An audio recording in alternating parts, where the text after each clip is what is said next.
Hello class 10th students, class 11th students. तो आप लोग का तो अप्रैल से सेशन स्टार्ट हो गया था, तो आज मैं स्टार्ट कर रही हूँ। एनसीईआरटी आप पढ़ रहे होंगे, इसके साथ भी सप्लीमेंट्रीज बुक्स आप प्रेफर कर रहे होंगे। तो यहाँ मैं एक्सप्लेन करूँगी आर.एस. अग्रवाल को एक्सप्लेन करते हुए चलूँगी क्लास 11th के। ओके, सो फर्स्ट चैप्टर है हमारा सेट एंड फंक्शंस। ओके, सो आपके पास कोई भी क्यूरी हो तो आप प्लीज़ कमेंट बॉक्स में पूछ सकते हैं। सो आज हम स्टार्ट करेंगे first chapter of class 11 set and function.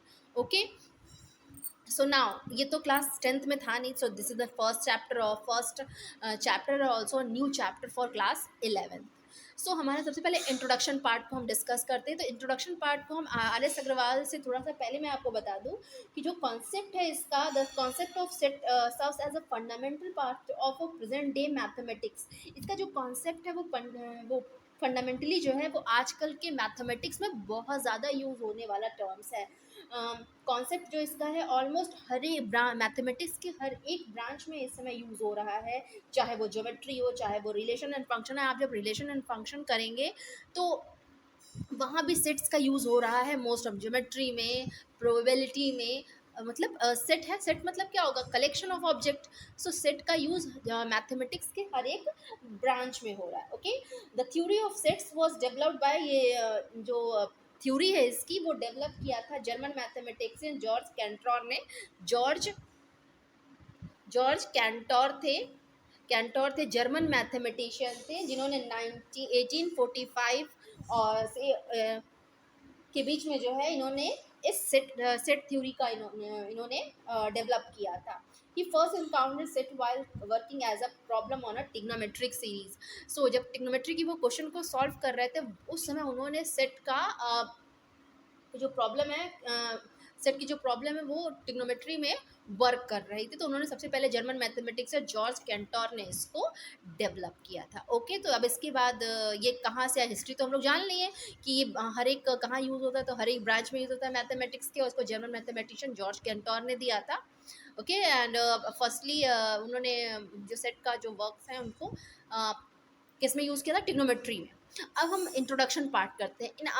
In our mathematical language everything in the universe whether the living and a non living thing is called an object. Obviously है कि इस पूरे यूनिवर्स में जितनी भी चीज़ें हैं, चाहे वो नॉन लिविंग थिंग हो चाहे लिविंग थिंग हो, मैं हूँ, आप है, ये क्या है, लिविंग थिंग है। But this paper, this pencil, this table, okay, these are the non living, लेकिन इसको भी हम लोग ऑब्जेक्ट कहते हैं। A given collection of object is said to be a well defined. अगर कोई कलेक्शन ऑब्जेक्ट का कलेक्शन है और अगर वो वेल डिफाइंड है, if we can definitely say whether an a particular object belong to the collection और not, तब हम कहेंगे कि जो पर्टिकुलर ऑब्जेक्ट है वो सेट में बिलोंग होता है या नहीं। तो a given collection of object is said to be the well defined. तो जो कलेक्शन है ऑब्जेक्ट का उसको हम वेल डिफाइंड कहेंगे, तब उसको उसको सेट माना जाएगा। वेल डिफाइंड है वो अच्छी तरह से वेल डिफाइंड है। A collection, a set is a collection of well defined object. So when we say well defined, it means that object follow a given rule. अगर हम वेल डिफाइंड की बात करेंगे, वेल मतलब क्या होता है, अच्छे से डिफाइंड। वेल डिफाइंड का मतलब, इसका मतलब कि अगर कोई चीज़ बहुत अच्छे से डिफाइन है तो उसको हम कहेंगे well defined. If we can definitely say whether the given particular object belong to the collection, यानी वो जो ऑब्जेक्ट है वो उस पर्टिकुलर में बिलोंग करता है कि नहीं करता। एग्जाम्पल में अगर मैंने कहा क्लास में make a list of 100 students, तो मैंने डिफाइन कर दिया कि जिसकी जो हाइट है वो 5 फुट से कम है, उनके लिस्ट बनाइए। तो आप बना लोगे ना, तो उस चीज़ को उन्होंने कलेक्शन में कर दिया, एक पर्टिकुलर उसको डिफाइन कर दिया, that is called set. So a well defined collection of object is called set. तो वेल डिफाइंड जितने भी कलेक्शन है ऑब्जेक्ट का उसे हम क्या कहते हैं, सेट कहते हैं। The object in a set are called members और अ एलिमेंट। जो ऑब्जेक्ट है सेट का, उसकी हर एक मेंबर को क्या बोलेंगे, एलिमेंट्स। ऑब्जेक्ट है, जैसे मैंने कहा कि क्या मैं लूँ, वोवेल। ओके, सो अल्फ़ाबेट में जो 26 अल्फ़ाबेट है उसमें वोवेल कितने हैं, तो ए ई आई ओ you, A E I O you. तो वो ए ई आई ओ यू क्या है, मेंबर है। तो मेंबर है किसके, वोवेल के। हमारा वेल डिफाइंड ऑब्जेक्ट क्या है, वेल डिफाइंड ऑब्जेक्ट सेट कहते हैं। किस चीज़ का सेट है वो, वोवेल का सेट है। Okay, collection of vowel okay, in alphabet.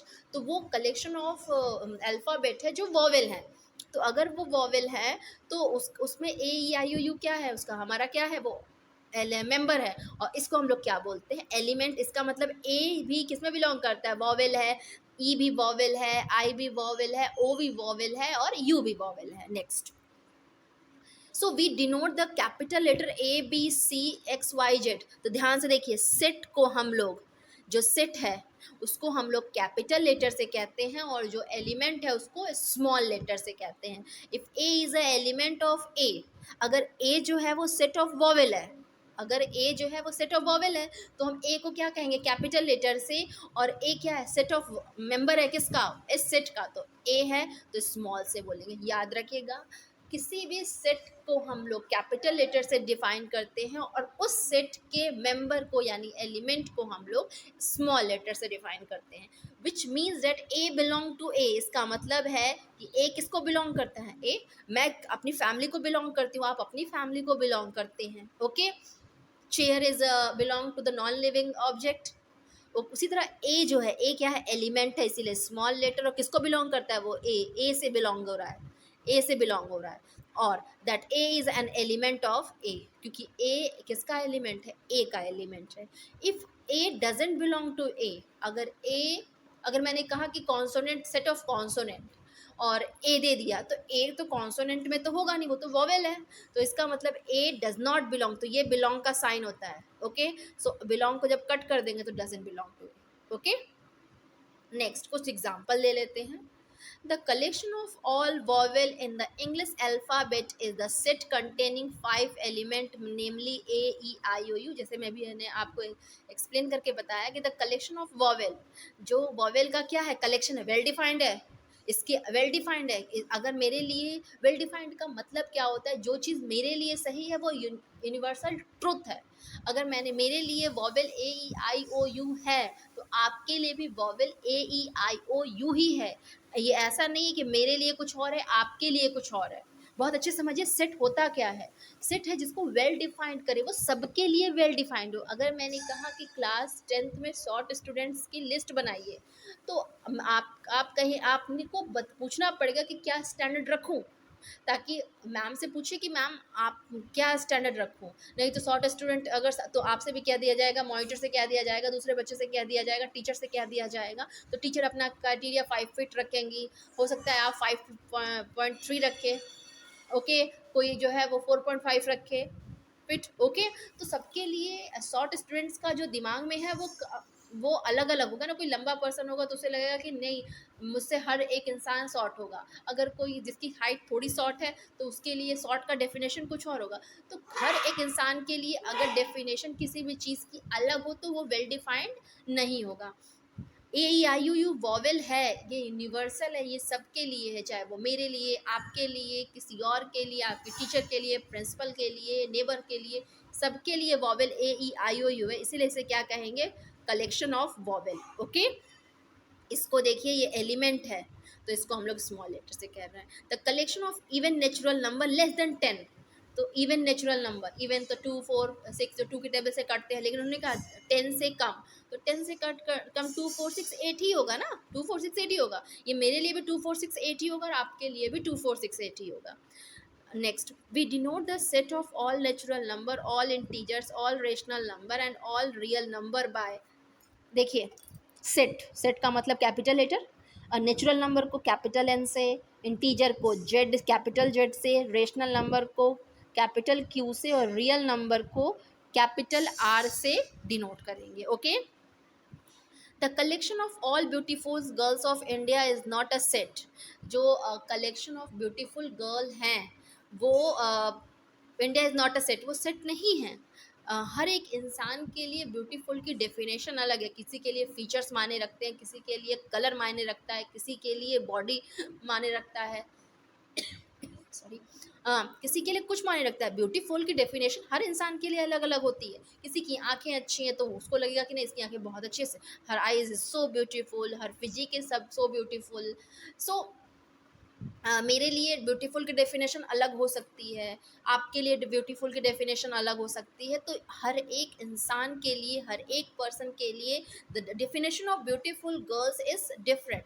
Okay, so जरूरी नहीं कि every beautiful girls want a miss India और अ मिसेस वर्ल्ड और a miss world, miss universe, Angola, South Africa, where the brownest girls is also won a miss world crown present. Okay, तो हर इंसान के लिए beautiful girls की जो definition है वो अलग है, इसलिए ये सेट नहीं है। Since the term beautiful is a vague, it is not well defined. ये एक विशेषता बता रहा है, इसके अलावा ये क्या है, डिफाइंड, वेल डिफाइंड नहीं है। सिमिलरली रिच पर्सन, अब जिसके यहाँ घर और गाड़ी है उसे कहेंगे रिच पर्सन। अब आप कहोगे किसी के यहाँ घर है, गाड़ी है, उसके अलावा भी बहुत सी चीज़ें इंसान कहता है कि नहीं उनके यहाँ घोड़े हैं, बहुत सी चीज़ें हैं। आप ऑनेस्ट पर्सन, आपके हिसाब से ऑनेस्ट की डेफिनेशन अलग होगी, मेरे हिसाब से अलग होगी।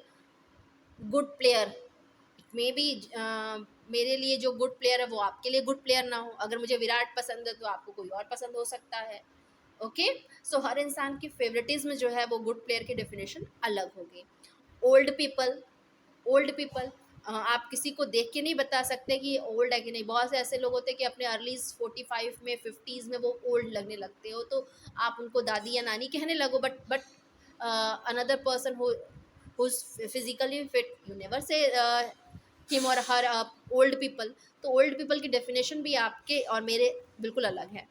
Young man etcetera don't form a set, ये सब चीज़ें जो होती है, जो चीज़ें विशेषता बताती है किसी एक पर्सन की, सो वो हर एक पर्सन की जो डेफिनेशन है किसी एक ऑब्जेक्ट के लिए वो डिफरेंट हो सकती है। So these are not a set. ना हाउ टू डिस्क्राइब और स्पेसिफाई अ सेट, अब कैसे जो है वो सेट को कैसे डिफाइन करते हैं, कैसे लिखते हैं। तो दो तरह से इसको करते हैं, रोस्टर और टेबुलर फॉर्म। रोस्टर फॉर्म या टेबल बना करके, या सेट बिल्डर फॉर्म। तो नाउ रोस्टर का मतलब है कि अगर मैंने कहा कि right 10 natural number less than 11, तो इसका मतलब 1 2 3 4 5 6 7 8 9 and 10, these are the natural number less than 11। इसका मतलब इसको रोस्टर फॉर्म में हम बस डायरेक्टली लिख देंगे।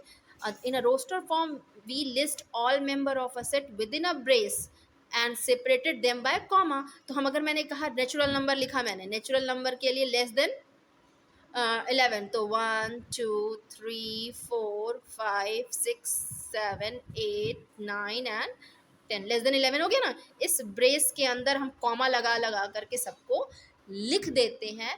That is called roster form. अगर वॉवेल बोला इन्होंने इंग्लिश अल्फ़ाबेट का, तो हम क्या लिखेंगे, A E I O U, लिख दिया ना मैंने, AEIOU, कॉमा लगा लगा करके। This is called a roster form और a tabular form. I think आपको बहुत अच्छे से समझ में आ गया होगा कि रोस्टर फॉर्म क्या होता है और टेबुलर फॉर्म क्या होता है। Next, set builder form. जैसा नाम, सेट को बिल्ड करना, किसी भी सेट को बिल्ड करने को बोलते हैं हम सेट बिल्डर फॉर्म। ये एक तरीका होता है सेट को शो करने का। ओके, तो जब सेट को शो करने का एक तरीका होता है तो हमारा क्या होगा यहाँ पे, तो चलिए हम लोग इसको देखते हैं।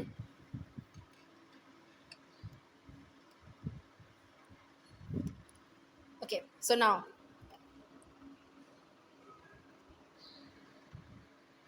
it, okay, so example देख लीजिए पहले टेबुलर फॉर्म का। Write each of the following set in the roster form, a set of all factor of 24। इस सबको रोस्टर फॉर्म में एग्जाम्पल के देख लीजिए, रोस्टर फॉर्म में इन सबको मुझे लिखना है। A set of all factor of 24, तो 24 के क्या होंगे factor, 1 2 3 4 6 12, okay 24। Okay, now next देखिए, ऑल फैक्टर ऑफ 24 इज 1 की टेबल में आता है, 2 की टेबल में आता है, 3 की टेबल में 4 6 8 12 और 24। तो ए इज इक्वल टू कॉमा लगाकर मैंने लिख दिया। कैसे लिखते हैं रोस्टर फॉर्म को, ये मैंने बता दिया है आपको। Next, set of all odd number less than 11, तो सेट ऑफ, अब बस b is equal to comma लगाकर ऑड नंबर, तो ऑड क्या होगा, 1 3 5 7 9 10 11 लिखेंगे नहीं, 11 हम लिखेंगे नहीं क्योंकि लेस देन 10 बताना, बस that all prime number less then 30, तो ऑल प्राइम नंबर जो खुद के टेबल में आते हैं 2 3 5 7, बस इसको C इज इक्वल टू लिख करके, आपको C यहाँ पे दिया हुआ है सेट, तो यहाँ पे C लिखा, उसके एलिमेंट को आप 2 3 5 7 11 13 17 19 23 29 31 लिखेंगे नहीं क्योंकि लेस देन 30 पूछा है। Next, the set of all letters in the word mathematics in given by, देखिए यहाँ हिंट देखिए सबसे अच्छा क्या दिया हुआ है, इन्होंने क्या कहा कि मैथमेटिक्स में जितने भी लेटर यूज हुए हैं उनको लिखिए। तो मैथमेटिक्स में मेरे क्या है, डी है ना, यहाँ पे डी यहाँ पे दिया हुआ है, डी यहाँ पे मैंने लिख दिया। अब मैथमेटिक्स में एम यूज हुआ, ए यूज हुआ, टी यूज हुआ है, एच यूज हुआ है, ई यूज हुआ है, आई यूज हुआ है, दो बार है तो एक ही बार लिखते हैं, ए दो बार यूज हुआ है लेकिन एक ही बार लिखेंगे, एम दो बार यूज हुआ है एक ही बार। सेट में जो भी रिपीटेटिव नंबर होते हैं उनको वन टाइम्स ही लिखा जाता है, यहाँ ये नोट है, बिल्कुल हिंट समझ लीजिए। अगर कोई अल्फ़ाबेट दिया हुआ है और उसमें नंबर ऑफ रिपीटेशन है अल्फ़ाबेट का, तो उसको वन टाइम ही लिखेंगे हम। एम ए, एम और ए दो बार है तो एक ही बार लिखेंगे। टी एच, टी दो बार है एक ही बार लिखेंगे। एच भी दो बार, एच एक बार है लिख दिया मैंने, ई भी एक बार है लिख दिया। सी और s, so this is the roster form. कैसे रोस्टर फॉर्म को हम लिखते हैं। Note, it may be denoted here that the repetitive letter are taken only once, जो मैंने अभी समझाया आपको कि जो रिपीटेटिव नंबर होते हैं उसको हम लोग केवल एक बार लिखते हैं। Okay, next, in the set builder form. अब हमारा सेट बिल्डर, देखिए नाम क्या है, बिल्ड करना। क्या बिल्ड करना है, सेट को बिल्ड करना है। यहाँ तो बस कॉमा लगा करके डायरेक्टली लिख दीजिए नंबर्स को, बिल्डिंग तो बनानी ही नहीं है, कॉमा लगा के बस ब्रेस के अंदर लिख देना है। यहाँ बिल्ड करना है, बिल्ड करना है फॉर्म को। वी लिस्ट द प्रॉपर्टी और properties satisfy by all the element of the set, और वो जो हम बिल्डिंग बनाएंगे वो सारी प्रॉपर्टीज जो हम बनाएंगे वो सेट को सेटिस्फाई होनी चाहिए। We write x is to x, लिखने का तरीका देखिए, ब्रेस तो लगेगा ही लगेगा, यहाँ लिखेंगे एक्स इज टू एक्स, यहाँ इसको सच दैट बोलते हैं, एक्स सच दैट एक्स, यानी x is to x. Okay, satisfy properties of P, ये पी कोई सेट है, इसकी सारी प्रॉपर्टीज को सेटिस्फाई होना चाहिए। Which is read the set of all those x such that x each x has a property of P dash, हर एक जो एक्स डैश एक्स है वो उसके अंदर पी वाली सारी प्रॉपर्टीज है। लिखने का तरीका ना, अब लिखने का तरीका देखिए, राइट ए 1 2 3, जैसे ध्यान से देखिएगा इसको मैं बहुत अच्छे समझा रही हूँ आपको। ये दिया हुआ है ना अभी, जो नीचे तो आंसर दिया हुआ है, सेट ए है तो ए ही लिखेंगे हम। अब यहाँ पे देखिए ये सारे नेचुरल नंबर है, तो हम कैसे लिखेंगे, x is such that x, और ये क्या है, ये नेचुरल नंबर है, सो एक्स किसको बिलोंग करता है, नेचुरल नंबर को। एक्स किसको बिलोंग करता है, नेचुरल नंबर को, और ये 7 है यानी 8 से कम है, इसका मतलब एंड, और x किसको बिलोंग कर रहा है, नेचुरल नंबर को, and x is less than 8, यही लिखा है, देखिए ध्यान से इसको। Okay, next, write B 1 2 4 3 17 14 and a 28, तो ये देखिए ये 28 के फैक्टर हैं सारे, 1 की टेबल में भी 28 आता है, 2 की टेबल में भी 14 टाइम्स पे कट जाएगा, 4 की टेबल से ये कट जाएगा, 7 आएगा, 7 से 4 और ये, इसका मतलब b set of all factor of 28, ये सारे 28 के फैक्टर है, तो x इज टू एक्स, ये सब नेचुरल नंबर भी हैं और x is a factor of 28। Okay, वहाँ पे ऐसे दिया होता था, ऐसे दिया होता था, और हमें ये लिखना था, रोस्टर में चेंज करना था। अब रोस्टर में दिया हुआ है और मुझे इसको सेट बिल्डर फॉर्म में बिल्ड कर देना है इसको। Next, write C is a C 2 4 8 16 32, so यहाँ पे देखिए ये सारे जो है वो 32 के नहीं, 32 के वो भी हैं, 32 की टेबल से कटेंगे तो 2, ये 32 के फैक्टर्स भी तो हो सकते हैं लेकिन 1 नहीं दिया ना, देखिए 2 स्क्वायर 2, 2 का क्यूब, 2 का 4, 2 के पावर 5, तो set x is to s 2 के पावर n, 2 के power n 1 2 3 4 5 less than 6, less than 6, so ये क्या कर रहा है, 1 है, n जो है वो ये जो 1 2 3 ये n हो गया, n क्या है 1 से लेकर 5 के बीच में है, तो n जो है वो less than and equal to 1 and less greater than less than and equal to 5 और greater than and equal to 1। Okay, अच्छे से समझ में आ गया होगा आपको। नेक्स्ट है where d is -6 -4 -2 0 4 is a set builder form, तो यहाँ पे देखिए 2 इंटू, यहाँ देख टू थ्री जा 6, 2 4 जा 2, 2 2 जा 4, 2 1 जा 2, 2 0 जा 0, 2 1 जा 2, 2 2 जा 4, 2 3 जा 6 in the set builder form. D is equal to set of integers from -6 to 6.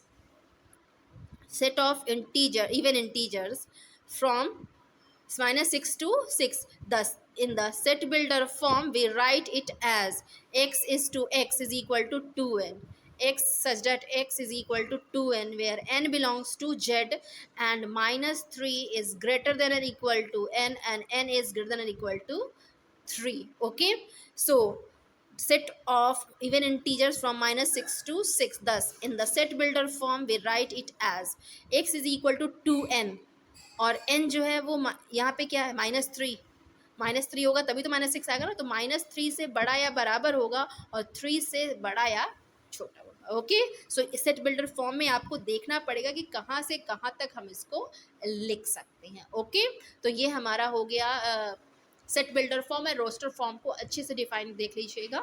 Okay, so now अब नेक्स्ट हम लोग जो है वो एक और एग्जाम्पल के थ्रू इसको समझ लेते हैं. ओके, सो एग्जाम्पल के थ्रू समझने के लिए हम क्या करेंगे यहाँ पे. Okay, example 5, right E is equal to 1/2, 2/3, 3/4, 4/5, 5/6, 6/7, 7/8, 8 in the set builder form. Okay, so यहाँ पे n 1 2 3 4 5 6 ये क्या है, n है. और यहाँ पे देखिए 1 से स्टार्ट नहीं है. अगर 1 से स्टार्ट नहीं तो ये n+1 होगा ना, n+1, n+2, n+3, n+1. Okay, n+2, n+3, n+4, आप कुछ भी मान सकते हैं इसको. सो इन्होंने क्या कहा, ये बड़ा है ये छोटा है, ये इसको n और ये n+1 होगा, where n belongs to n. Clearly ये साफ दिख रहा है आपको. n जो है वो नेचुरल नंबर को बिलोंग करता है. और यहाँ पे देखिए n कहाँ से स्टार्ट है, 1 से स्टार्ट है. तो n जो है वो 1 के से छोटा और 1 से बड़ा और 1 के बराबर होगा. लेकिन 8 से, यहाँ 8 तक है ना, 8 के बराबर है, नहीं तो 8 से छोटा है. अब ध्यान से देखिए n+1 है, यहाँ आपने 1 रखा तो यहाँ 2 होगा, यहाँ 2 रखा तो यहाँ 3 होगा, यहाँ 4 रखा तो यहाँ 5 होगा, यहाँ 6 रखेंगे तो यहाँ 7 होगा, यहाँ 8 रखेंगे तो 9 होगा. 8 के अलावा तो इसके हमें कुछ नहीं रखना है. ओके, ये भी एग्जाम्पल हो गया आपका सेट बिल्डर फॉर्म का. ये आपका रोस्टर फॉर्म दिया है, इसको सेट बिल्डर फॉर्म में हम लिख सकते हैं. अभी हम लोग एक्सरसाइज सॉल्व करेंगे, वहाँ भी अच्छे से समझेंगे. अब आ गया एम्प्टी सेट. एम्प्टी खाली, एम्प्टी का जैसा नाम है खाली, तो a set containing no element at all is called empty set. वो सारे सेट जो कोई भी एलिमेंट को कंसिस्ट नहीं करते हैं, that is called empty set, null set और वाइड सेट. इसको आप कुछ भी बोल सकते हैं, एम्प्टी सेट भी बोल सकते हैं, नल है कुछ नहीं है उसमें, वाइड सेट भी कहते हैं. Okay, mathematical. और इसको डिनोट करते हैं फाई से या एम्प्टी ब्रेस से. ओके, एम्प्टी ब्रेस लिख दीजिए या फाई लिख दीजिए. That is called void set, null set और a empty set. A set which at least one element is called non empty set. अगर उसमें कोई भी, इस ब्रेस में कोई भी एलिमेंट आ रहा है तो वो नॉन एम्प्टी नहीं होगा, चाहे वो ज़ीरो ही क्यों रहे हो. अब आप बोलेंगे कि मैम इसको मैंने अगर 0 लिख दिया तो क्या ये एम्प्टी होगा. No, it is not empty. ये एम्प्टी नहीं होगा. क्यों नहीं होगी, क्योंकि इस ब्रेस के अंदर 0 है. 0 is a whole number, 0 is a whole number. तो यहाँ पे तो एक एलिमेंट हो गया ना वो होल नंबर का. ओके, इंटीजर्स तो है ही है, ये रेशनल भी है, इरेशनल भी है.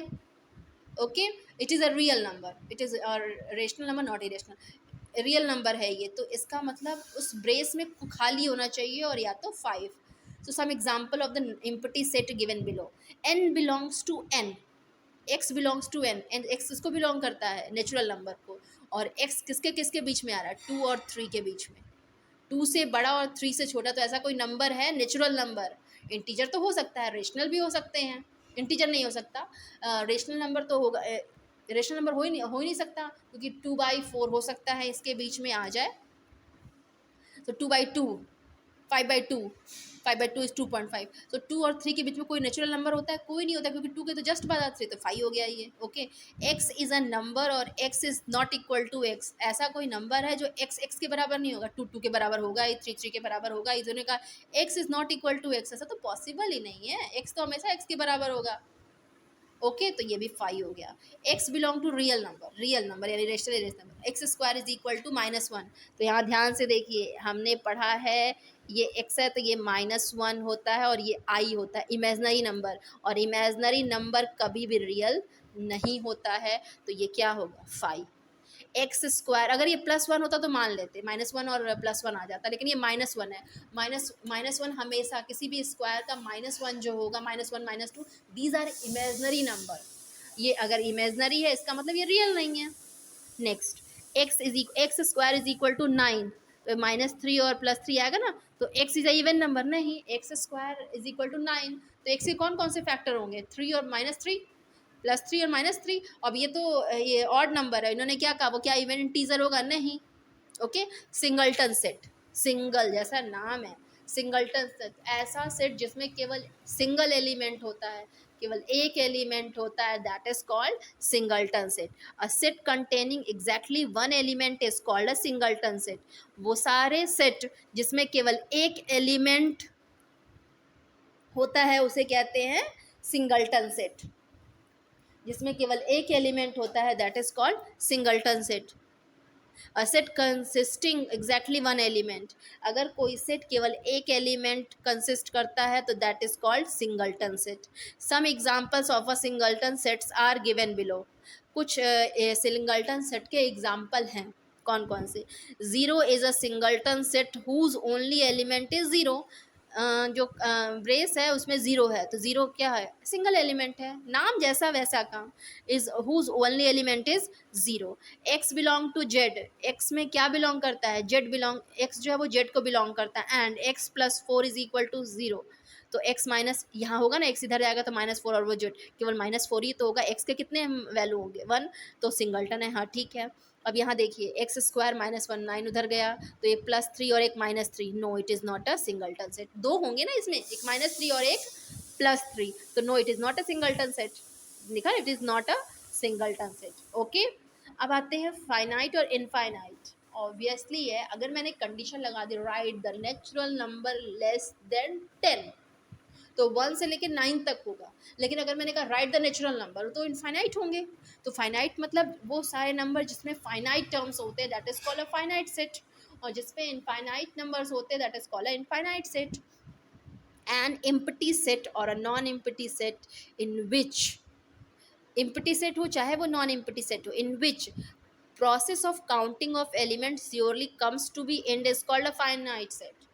उस प्रोसेस में अगर एंड होता है, ऑब्वियसली मैंने कहा ना कि जैसा नाम है फाइनाइट है, अगर एंड होता है इसका मतलब लेस देन 10 है, तो 9 पे एंड हो रहा है, तो उसे हम क्या बोलेंगे, फाइनाइट बोलेंगे।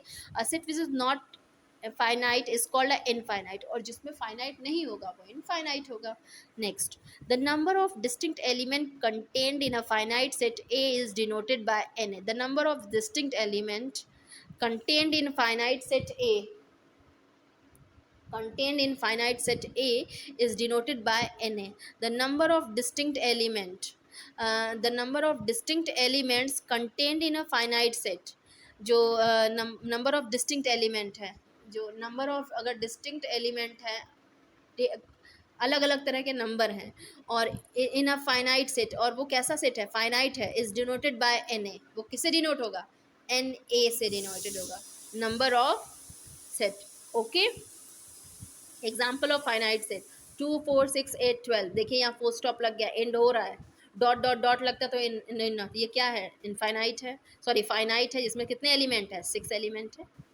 Okay, let B set of letters in English alphabet, तो इंग्लिश अल्फ़ाबेट में 26 से अधिक तो होते नहीं, 26 ही लेटर होते हैं, तो n इज इक्वल टू 26, और b क्या हो गया फिर, फाइनाइट हो गया। Let x belongs to z, x square -36, तो इसको जब सॉल्व करेंगे तो ये आएगा x square is equal to 36, इसका मतलब x इज इक्वल टू -6 और +6, इसका मतलब x कितना होगा, ये c इज इक्वल टू कितना हो गया, -6 और 6, इसमें 2 एलिमेंट है, इसमें कितने हैं, 2 एलिमेंट है। ओके, अगर 2 एलिमेंट है इसमें, तो कितने सेट, 2 एलिमेंट्स ही हो गया। Okay, the set of all person on earth is a finite, set of all person on earth is finite, the set of all person on earth is finite. इस अर्थ में जितने भी पर्सन हैं वो finite है, अंत होने वाला। तो आप काउंटिंग तो करिए, किसी भी देश का सेंसस निकाल के देख लीजिए, जब उसको आप ऐड करेंगे तो कहेंगे दुनिया की जनसंख्या इतनी है, ये थोड़ी कहा जाएगा कि अनगिनत है।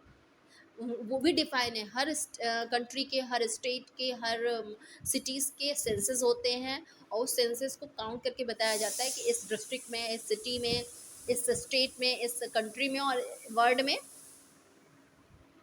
कितनी पॉपुलेशन है। तभी तो जब काउंट किया गया तभी जिस जिस दिन इंडिया नंबर 1 पे आ गया पॉपुलेशन में, उस दिन डिफाइन हो गया। तो बिना काउंट किए तो पॉसिबल ही नहीं है। So it is in is finite. The set of all animals on earth is finite. So इस अर्थ पे जितने भी एनिमल हैं वो भी फाइनाइट है। Example of infinite series, the set of all points on arc of a circle is infinite. अगर मैंने ये सर्किल बनाया और इस पर मैंने पॉइंट 1 2 3 4 5 6, इसके बीच में भी होगा 6 7, ये कितने होंगे आर्क पे?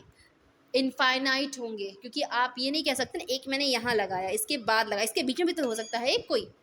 Okay, so the set of all points on arc of a circle is infinite. ये तो सर्किल का पूरे का आर्क है। The set of all points on a line, again line पे जितने भी पॉइंट होते हैं, लाइन पे, लाइन ही अपने आप में, line segment, sorry, line segment तो फाइनाइट होता है, लेकिन इसमें जो पॉइंट्स होते हैं वो क्या होंगे? 1 2 3 4 5 6, ये इनफाइनाइट होंगे। ओके, ये क्या होंगे? इनफाइनाइट होंगे। ओके, सो नेक्स्ट हमारा है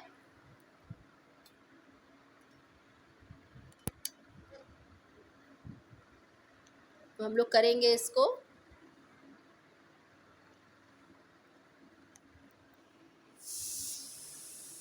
the set of all circles through a given point is infinite. तो किसी भी पॉइंट से अगर हम सर्किल ड्रॉ करें 1, फिर इस पॉइंट से 2, फिर 3 4, वो क्या हो गया? इनफाइनाइट होगा। ओके, वो क्या होगा? इनफाइनाइट होगा। Next, the set of all straight line parallel to the given line. किसी भी लाइन के पैरेलल कितनी इनफाइनाइट लाइन होती है? से on x axis, x axis पे कितनी भी लाइन ड्रॉ कर सकते हैं जो एक दूसरे के क्या होती है? पैरेलल होती है। फिफ्थ है the set of all positive integral multiple of 5 is infinite set. The set of all positive integral multiple, so set of all positive integral, जितने भी पॉजिटिव इंटीग्रल मल्टीपल है किसके? 5 के मल्टी, वो इनफाइनाइट है। 2 1 2 2, 1 1 से करोगे भी तो 5 आया, 2 से किया 10 आया, 3 से किया 15 आया, 4 से किया 20 आया, 5 से किया 25 आया। तो these are the integral multiple of is infinite. ये क्या होंगे? इनफाइनाइट होंगे। Okay, next 6, each one of the set, natural हो चाहे वो इंटीजर हो, चाहे वो रेशनल हो, चाहे रियल हो, is a infinite. Natural number अगर मैंने लिखने किया तो this are the infinite. 1 2 3 4 5 6 7 8 9 dot dot dot dot dot, these are the numbers are always infinite. लेकिन अगर कंडीशन लगा दे उसमें कि वो लेस देन 10 हो गया, लेस देन 35 हो गया, तो these are the come to end, it is finite. But अगर केवल बोल दिया नेचुरल लिखिए तो आप नेचुरल कितने लिखेंगे? 10 लिखेंगे, फिर डॉट डॉट डॉट लगा देंगे, तो दैट इज इनफाइनाइट। नंबर हमेशा इनफाइनाइट होते हैं अगर कंडीशन न दिया हो तो। Suppose we are given a infinite number following a definite pattern, in order to express such a set is a roster form, we write sum of the element in the beginning and then put a dot dot 3 dots। यही तो मैंने बताया ना, आप क्या करते हो? अगर इनफाइनाइट होता है तो डॉट डॉट लगा देते हो, 2 या 3 ही लगाने का कंडीशन है। Showing the process is continuously indefinitely. Okay, अब चलिए कुछ एग्जाम्पल देख लेते हैं इनफाइनाइट के। Each one of the set given below is infinite. Natural number का सेट देखिए डॉट डॉट डॉट लगा है, होल नंबर का सेट 0 से स्टार्ट है, डॉट डॉट लगा, जेड का भी सेट माइनस के भी डॉट लगा है और प्लस के बाद भी डॉट लगा है। P set of all prime number, dot dot dot. Let Q be the set of rational number, then Q rational number है तो P by Q are integers and Q is, अगर P और Q यहाँ P by Q के form में है, P और Q दोनों इंटीजर्स हैं और Q is not equal to 0, तो जब इंटीजर इनफाइनाइट होता है तो क्या रेशनल इनफाइनाइट नहीं होगा? क्योंकि वो तो इंटीजर से ही बना है। Let set of all positive integers greater than 100, 100 से जितने भी हैं डॉट डॉट डॉट, कम तो नहीं बोला ना, कम होता तो कंडीशन लगती। Set of all negative integer less than 100, तो 100 से के बाद भी तो होगा ना, 100 के बाद dot dot dot dot dot. Okay, equal set two sets are said to be the equal if they have exactly same number of elements. We get A is equal to B. So दो set को हम equal तब कहेंगे जब उनके में number same हो, मतलब नंबर्स का नहीं, number of elements are same. मैंने कहा एक मैंने ले लिया ए ले लिया मैंने 1 2 3, इसमें 3 एलिमेंट हो गए। एक बी ले लिया मैंने, लिखा ABC, तो नंबर ऑफ एलिमेंट सेम नहीं है दोनों, यहाँ ए है तो यहाँ 1 है, यहाँ बी है तो 2 है, यहाँ सी है तो 3 है, बट नंबर ऑफ एलिमेंट यहाँ भी 3 है, यहाँ भी क्या है 3 है। तो ये क्या होंगे इक्वल सेट जहाँ number of elements are same, that is called equal sets. Okay, now otherwise the set are unequal and we write A is not equal to B. The set are unequal, तब उसके बाद क्या कहेंगे वो unequal है। जैसे देखिए the element of set may be listed in order 1 2 3 2 1 3 3 2 1. Okay, the repetition of a element in has no meaning. repetition से कोई मतलब नहीं है, repetition से कोई मतलब नहीं है। जब मैंने समझाया था मैथमेटिक्स का एक एग्जांपल लेके कि अगर m 2 बार है तो एक ही बार काउंट करेंगे, यहाँ ये देखिए ये भी इक्वल होगा इसके, ये भी इक्वल होगा इसके, क्योंकि 1 2 3 उससे ज़्यादा तो नंबर है नहीं ना, कितनी बार भी रिपीट हो उससे मतलब नहीं है। Some example of a equal sets, let A is a set of all words follows, तो फॉलोज को हम क्या करेंगे, इसको एफ पहले बार में, ओ एल एक बार भी लिखेंगे, ओ 2 बार है तो एक ही बार लिखेंगे, डब्ल्यू लिख दिया। ओके, अब यहाँ B set of letter in a word wolf, तो क्या है ये WOLF, देखिए सेम वर्ड है बट पैटर्न उनका सेम नहीं है, पहले पे कुछ और है दूसरे पे कुछ और है, लेकिन 4 ही दोनों में हैं और दोनों के 4 एलिमेंट सेम है। पैटर्न से कोई मतलब नहीं है, पैटर्न से यहाँ पे कोई मतलब नहीं है। ओके, सॉल्यूशन देखिए क्लियरली फ्लो है और यहाँ वुल्फ है, A and B exactly same element, exactly same element. P and Q दूसरा देख लीजिए यहाँ पे, let A and PQR QRS A और B equal since A have exactly same element, दोनों में क्या है सेम एलिमेंट है, that is called। यहाँ से ध्यान से देखिएगा, मैंने जो अभी समझाया था उसमें थोड़ा सा ध्यान से, ये आपका जो है इक्वल नहीं होगा 2 3 1। ओके, जो एलिमेंट है वो भी सेम होने चाहिए, पैटर्न सेम नहीं होना चाहिए, एलिमेंट भी इक्वल का मतलब डिक्टो सेम एलिमेंट होगा और नंबर ऑफ एलिमेंट भी सेम होंगे। ओके, अगर 1 2 3 पहले में है तो दूसरे में भी 3 2 1 हो, चाहे 1 2 3 हो, चाहे 2 1 3 हो, एलिमेंट सेम होने चाहिए और उनका नंबर भी सेम होना चाहिए, रिपीटेशन से कोई मतलब नहीं है। These are the called equal set, equal. Okay, अब आता है यहाँ पे दूसरा ये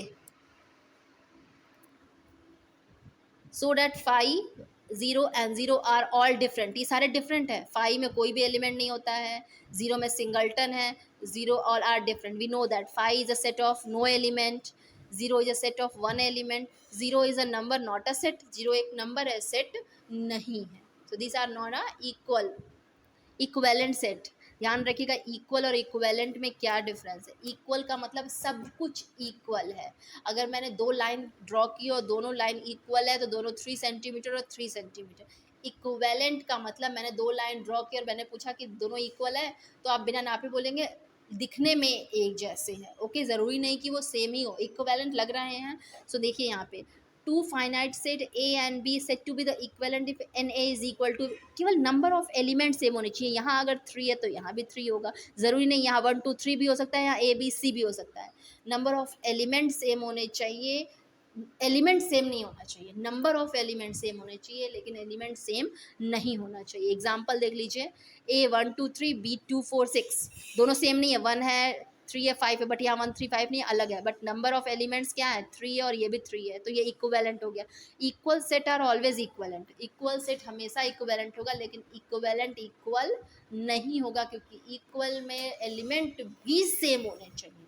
ओके, याद रखिएगा इक्विवेलेंट इक्वल नहीं हो सकता, बट इक्वल जो है इक्विवेलेंट ही होगा। Thus A and B are equivalent but not equal. Okay, Barbie doll हम लोग लाते हैं, कुछ भी डिफरेंट हो तो कहेंगे look like same equivalent, but it may be there hair is greater या something little be different. Okay, so equivalent और इक्वल अच्छे से समझ में आ गया होगा। इक्वल इसका मतलब नंबर भी सेम एलिमेंट भी सेम, इक्विवेलेंट में number same but element may be not same. Okay, so infinite finite set आपको मैंने एक्सप्लेन कर दिया, roster form, set builder form. अब हम नेक्स्ट वीडियो में हम लोग एक्सरसाइज 1A RS अग्रवाल का सॉल्व करेंगे। कोई भी क्यूरी होगी तो आप पूछ सकते हैं। Thank you.